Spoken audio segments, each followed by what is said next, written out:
Hello viewers, welcome to lakshmimeethelugammayi. ఇవాళ నేను వచ్చేసాను మీ ముందు ఒక సూపర్ ఇంట్రెస్టింగ్ వీడియో తోటి.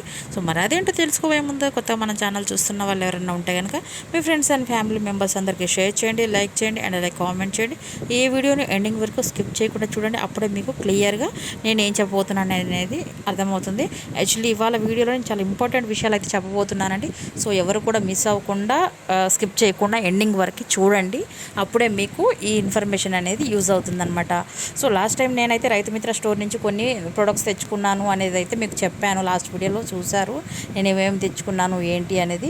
సో ఇప్పుడు ఆ ప్రొడక్ట్స్ అయితే నేను ఏమేమి తెచ్చుకున్నాను, మరి దాని యూజెస్ ఏంటి, ఎట్లా వాడాలనేది అయితే ఇప్పుడు నేను మీ అందరికీ చూపించబోతున్నానండి. సో ముందుగా ఇవాళ వచ్చేసి బీబీ అండి. బీబీ అంటే బవేరియా బసియానా. సో దీన్ని మనం ఎట్లా వాడుకోవాలా, ఏ ఏ మొక్కలకి వాడుకోవాలి అనేది అయితే ఇప్పుడు నేను మీకు చూపించబోతున్నాను. సో ముందుగా బీబీ ఎట్లా వాడాలనేది చూపిస్తాను. రండి వచ్చేయండి, మనం వెళ్ళిపోదాము మన వీడియోలోకి. సో ఇక్కడ చూడండి, ఇది ఏంటి అంటే బవేరియా బసియానా అనేది ఒక జీవన ఎరువు అండి. సో ఈ జీవన ఎరువులు ఏ ఏ ప్లాంట్స్కి వాడచ్చు అంటే ఇవి కూరగాయలకు కానివ్వండి, పండ్ల మొక్కలకు కానివ్వండి, దుంపలకు కానివ్వండి, పల్లీలు, శనగలు, ఇట్లా బీన్స్ వెరైటీస్ ఉంటాయి కదా, సో ఇవి కానివ్వండి. ప్రతి మొక్కకు అండి, ఈ మొక్కకు వాడచ్చు, ఈ మొక్కకు వాడకూడదని ఏం లేదు. ప్రతి మొక్కకైతే మనము ఈ బవేరియా బసియానా అయితే వాడుకోవచ్చు అన్నమాట. సో దీన్ని ఏంటి అంటే మనము నీళ్ళల్లో కలిపి కూడా స్ప్రే చేసుకోవచ్చు, లేదు అంటే మనం డైరెక్ట్ మొక్కలకు కూడా చల్లేసుకోవచ్చు కూడా అనమాట. నేను యాక్చువల్లీ లాస్ట్ టైం జీవన ఎరువులు ఎట్లా తయారు చేయాలి అనేది అయితే నేను ఒక వీడియో చేసున్నాను. ఒకవేళ ఎవరైనా అది చూడకపోతే కనుక అది కూడా చూసేయండి. నేను డిస్క్రిప్షన్లో దాని లింక్ అయితే ఇస్తాను, జీవన ఎరువులు ఎట్లా తయారు చేయాలి అనేది. సో అది కూడా చూసేయండి, మీకు ఈజీగా అర్థమవుతుంది. దాంట్లో ఏంటి అంటే దీన్ని ఎలా వాడుకోవాలన్నది అయితే ఇచ్చానండి. డైరెక్ట్ వేయాలన్నా లేకపోతే ఏదైనా మిక్స్ చేసి వేయాలా అనేది అయితే నేను ఆ వీడియోలో చేసున్నాను. సో మీరు అది కూడా నేను డిస్క్రిప్షన్లో లింక్ ఇచ్చాను, అది చూసేయండి. సో ఇప్పుడు వచ్చేసి దీన్ని మనం దేనికి వాడుకోవచ్చు అనేది అయితే నేను చెప్తానండి. ముఖ్యంగా ఏంటి అంటే మిరపలో అండి, ఎక్కువగా మిరపలో మనం దీన్ని వాడుకోవచ్చు. తామర పురుగు ఉంటుంది కదా, దానికి బాగా ఎఫెక్టివ్గా పనిచేస్తుంది అనమాట. మిగతా వేరే ప్లాంట్స్ కూడా దానికి వచ్చేటటువంటి ఫంగల్ ఇన్ఫెక్షన్స్ ఏవైతే ఉంటాయో దానికి ఇది ఉపయోగపడుతుంది అనమాట. ఇది ఏంటంటే మనకు లిక్విడ్ ఫామ్లో కూడా ఉంటుంది, పౌడర్ ఫామ్లో కూడా ఉంటుందండి.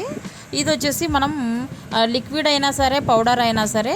లిక్విడ్ అయితేనేమో లీటర్ వాటర్కి 5 to 7 ml వరకు మనము వాడుకోవచ్చు. మనకి ఫంగల్ ఇన్ఫెక్షన్ ఉన్నటువంటి ప్రాబ్లమ్ని బట్టి వాడుకోవచ్చు అనమాట. పౌడర్ కూడా ఏంటి అంటే లీటర్కి 5 నుంచి 7 గ్రాముల వరకు మనము పౌడర్ అనేది వాటర్లో కలుపుకొని వాడుకోవచ్చు అనమాట.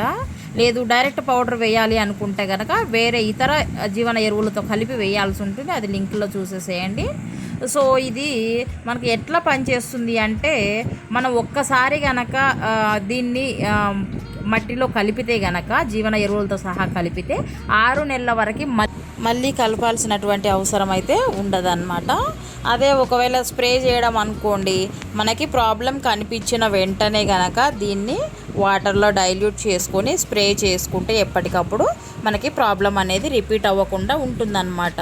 ఇది ఏంటి అంటే ఎలాంటి వైట్ ఫ్లైస్ కానివ్వండి, గాజు పురుగులు కానివ్వండి, సో మనకు మట్టిలో వచ్చేటటువంటి ఎటువంటి ఫంగల్ ఇన్ఫెక్షన్స్ అయినా సరే, నెమటోడ్స్ కానివ్వండి, ఇట్లాంటివి ఏవైతే ఉంటాయో అవన్నిటికీ కూడా ఇది సూపర్గా పనిచేస్తుందన్నమాట. వేరు పురుగులు, గాజు పురుగులు, నెమటోడ్స్, వైట్ ఫ్లైస్ ఇట్లాంటివి ఉంటాయి కదా, వీటికి అన్నిటికీ కూడా మట్టిలో వీటిని చంపేసి ఒక శక్తిని అయితే ఇస్తుందన్నమాట. ఎరువులు ఏంటి అంటే ఇవి జీవన ఎరువులు అనగా మనం కలిపినటువంటి పాటింగ్ మిక్స్ ఏదైతే ఉందో దానికి జీవాన్ని తిరిగి తెస్తుంది అనమాట. సో అంత ఎఫెక్టివ్గా అయితే మనకి బవేరియా బసియానా అయితే పనిచేస్తుందండి. మామూలుగా ఏంటి అంటే నేలలో అయితే చెట్లు బాగా వస్తాయి, కానీ కుండీలలో పెట్టినప్పుడు ఏంటి అంటే మనకి మిద్దె తోటదారులకు ముఖ్యంగా కంపల్సరీ శక్తి అనేది అవసరం ప్లాంట్స్కి.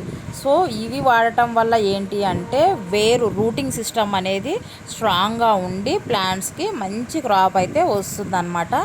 అండ్ ఇది యూస్ ఎట్లా అంటే దీన్ని ఎండ వచ్చే టైంలో అయితే వాడొద్దండి. అయితే మార్నింగ్ ఎండ రాకముందైనా వాడుకోవాలి, లేదు అంటే ఎండ పోయిన తర్వాత అయినా వాడుకోవాలి. అలా వాడుకోవడం వల్ల ఏంది అంటే వాటి మీద మొక్కల మీద ఒక పొరలాగా ఏర్పడేసి ఆ పొరలో నుంచి లోపలికి ఏవైతే పురుగులు చొచ్చుకొని పోతాయో వాటన్నిటిని చంపేస్తుంది అనమాట. పురుగులు ఏంటి అంటే వెళ్ళేసి ఆకుల్ని కానివ్వండి, పువ్వుల్ని కానివ్వండి తినేస్తాయి అనమాట. సో అవి తినేసినప్పుడు ఈ బవేరియా బసియానా ఏదైతే ఉందో దాని పొట్టలోకి వెళ్ళిపోయి దాన్ని చంపేస్తుంది. సో ఆ విధంగా అయితే మనకి అన్ని ఇన్సెక్ట్స్ నుంచి మనం దీన్ని కాపాడుకోవచ్చు అనమాట. సో అదనమాట అన్ని రకాల ఫంగల్ ఇన్ఫెక్షన్స్కి వన్ అండ్ ఓన్లీ సొల్యూషన్ అండి బవేరియా బసియానా. సో ఇదండి మరి ఇవాళ మన వీడియో. ఐ హోప్ ఈ వీడియో మీ అందరికీ నచ్చిందని అనుకుంటున్నాను. మరి ఈ వీడియో ఎలా ఉందనేది నా కామెంట్ రూపంలో తెలియచేయండి. నెక్స్ట్ ఇంకో మంచి ఇంట్రెస్టింగ్ వీడియోతో అయితే మళ్ళీ మీ ముందుకు వస్తాను. అప్పటి వరకు చూస్తూ ఉండండి లక్ష్మి మీ తెలుగమ్మాయి. Bye, take care.